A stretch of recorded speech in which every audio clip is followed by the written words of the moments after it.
As part of the Trump and Musk administration's continued onslaught against a stable and functioning society, they turned their attention this week towards education. There was, of course, the detention of student activist and permanent U.S. resident Mahmoud Khalil, and they've also started making their first promised cuts to the Department of Education. They fired half the department staff, now being led by professional wrestling wife and actual child sex scandal rug sweeper Linda McMahon. In case we weren't fully aware of the degree to which the cruelty is the point, their most aggressive firings in the department have fallen mostly under the categories of the folks who enforce civil rights for K-12 school children under Title I. While these are not yet direct funding cuts to education programs themselves, sources within the department suggest that the administration has made sure to fire every attorney whose role it is to help states and school districts understand how they can and cannot use federal money for K-12 programming.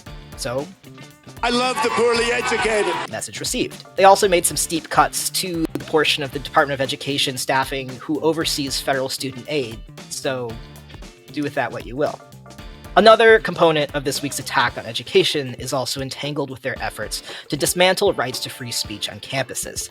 They released a list of 60 universities placed under threat of losing federal funding if they don't further crack down on so-called anti-Semitism on campus, a mirror-world weaponization of language against students who have been simply standing up for the human rights of Palestinians. Columbia University has again been specifically targeted. Last week, Trump canceled $400 million in federal funding to the university. But apparently, that wasn't enough. In spite of the university revoking degrees from and expelling pro-Palestine protesters, firing and expelling graduate student leaders, by the way, right before they start a union contract negotiation, and other efforts this week by the university to really pathetically submit to the Trump administration's authority, Columbia's interim president received a list from the DOE yesterday full of draconian demands to further dismantle students' ability to protest.